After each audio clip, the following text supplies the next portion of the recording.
الحمد للہ رب العالمین والصلاة والسلام علی سید الانبیاء والمرسلین اما بعد فاعوذ باللہ من الشیطان الرجیم بسم اللہ الرحمن الرحیم۔ عزیزان محترم، آج ہم اس حوالے سے بات کریں گے کہ ایک علمی شخصیت جو ہوتی ہے اور ایک جو علم والے ہوتے ہیں لوگ، انہیں چاہیے کہ وہ نااہل کو سے بات نہ کریں، نااہل کو جواب نہ دیں۔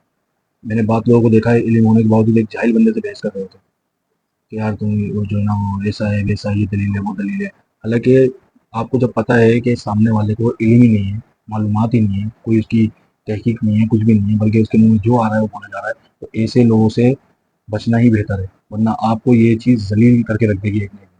یعنی بات کرنی ہے تو علم والوں سے کرنی ہے۔ اگر آپ دیکھ رہے ہیں کہ سامنے والا آپ کے علم کے مطابق نہیں تو آپ خاموشی اختیار کر لیں تو آپ کے لیے بہتر ہے۔ دیکھیں، حضرت سیدنا امام مالک رضی اللہ تعالیٰ عنہ فرماتے ہیں کہ یہ عالم کی توہین ہے کہ وہ ہر اس شخص کو جواب دے جو اس سے بحث کرے، یا ہر سوال کرنے والے کو جواب دیتا پھرے۔ یہاں سے مراد جو ہے نا یہ جاہل لوگ ہوتے ہیں۔ اسی طرح حضرت سیدنا امام شافعی رحمۃ اللہ تعالیٰ علیہ فرماتے ہیں کہ یہ علم کو ذلیل کرنا ہے کہ تم ہر اس نااہل شخص کو جواب دو یا اس سے مناظرہ کرو جو تم سے مناظرہ کرنا چاہے، اور ہر اس شخص سے بحث کرنے لگو جو تم سے بحث شروع کر دے۔ سمجھ رہے ہیں؟ احتیاط کرنی ہے، احتیاط۔ اگر آپ کو لگ رہا ہے کہ سامنے والا بندہ جو ہے وہ نہیں ہے اس قابل کہ وہ آپ سے بات کر سکے، یا اس کو معلومات نہیں ہے بلکہ وہ اپنی جہالت دکھا رہا ہے، تو بہتر یہی ہے کہ آپ خاموشی اختیار کر لیں۔ اسی طرح سنیں، یہ ائمہ اربعہ کے اقوال سنا رہا ہوں میں آپ کو، جن کا نام ہے دنیا میں علم و فضیلت میں، جن کی جیسے سمجھ لو کہ سکہ چلتا ہے پوری دنیا میں، امام شافعی، امام مالک۔ اب یہاں حضرت سیدنا امام احمد بن حنبل رضی اللہ تعالیٰ عنہ، یعنی ائمہ اربعہ میں جو ان کا نمبر ہے، وہ کیا فرماتے ہیں سنیں۔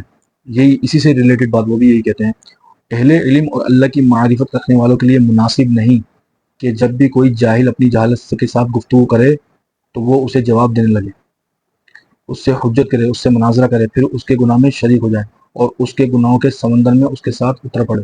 بات سمجھ رہے ہیں میری؟ بات دفعہ ایسا ہی ہوتا ہے کہ جب ہم کسی سے بات کر رہے ہوتے ہیں تو وہ جہالت دکھانا شروع کر دیتا ہے، اور ہم بھی جذبات میں آ کے جو ہے نا اس پر جو ہے نا ٹوٹ پڑتے ہیں، اور یہ دے مار 4.5 وہ گالیاں گلوچ کا جو ایک سمجھ لو کہ بد مزگی جو پھیلنا شروع ہوتی ہے نا، وہ صرف اس وجہ سے ہوتی ہے کہ ہم اپنی عقل کا کم اور جذبات کا زیادہ استعمال کرتے ہیں۔ تو ہمیں اپنی عقل استعمال کرنی چاہیے۔ جب سامنے والے کو علم ہی نہیں ہے تو خاموشی اختیار کرنا بہتر ہے۔ آقا دو جہاں صلی اللہ علیہ وسلم نے فرمایا، من صمت نجا، کہ جو چپ رہا اس نے نجات پائی۔ جو چپ کہاں رہنا ہے؟ جہاں جاہل لوگ ہوں، اور جہاں علم والے ہوں وہاں بولنا بہتر ہے۔ جاہل لوگوں سے بھی آپ بولیں، انہیں بھی ظاہر سی بات ہے، انہیں نہیں بولیں گے تو وہ پڑھے لکھیں گے کیسے؟ لیکن ایسا جاہل بندہ جو بحث کر رہا ہے، یعنی اسے معلومات نہیں ہے کسی بات کی، اس بات پر وہ بحث کر رہا ہے، تو ایسے جاہل سے دور رہنا بہتر ہے، اس کے آگے خاموشی اختیار کرنا ہی بہتر ہے، ورنہ آپ کا علم آپ کو ذلیل کر کے رکھے گا۔ اللہ تعالیٰ ہمیں صحیح عقل مندی کے ساتھ ہر بات کرنے کی توفیق عطا فرمائے۔ وآخر دعوانا ان الحمد للہ۔